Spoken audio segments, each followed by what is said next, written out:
எம்பிரான் முனையடுவார் நாயனார். பகைமையை வென்று உலகினை காப்பவர் சோழர்.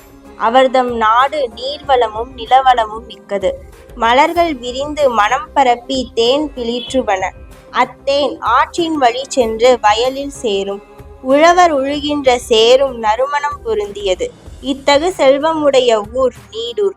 இங்கு வள்ளல் தன்மை மிகுந்த வேளாளர் மரபில் தோன்றியவர் முனையடுவார். சிவனடிமை திறம் சிறந்தவர். பகைவரை போரில் வென்று அதனால் வரும் செல்வத்தை கொண்டு இறைவன் அடியார்க்கு உதவி வந்தார். பகைவர்க்கு தோற்றவர்கள் இவரிடம் வந்து கேட்டால் அவர்க்கு துணையாக சென்று பகை வெல்லுவார். அதன் பொருட்டு வரும் பொன்னை கொண்டு வாழ்ந்தார். இந்த வகையால் வரும் செல்வத்தை சிவனடியார்க்கு கொடுத்து வந்தார். தூய்மையான திரு அமுது, சர்க்கரை, நெய், கறி, பால், தயிர், கனி முதலியன தந்து அமுதூட்டுவார். இந்நிலையிலேயே இருந்து பலகாலம் தொண்டு புரிந்தார்.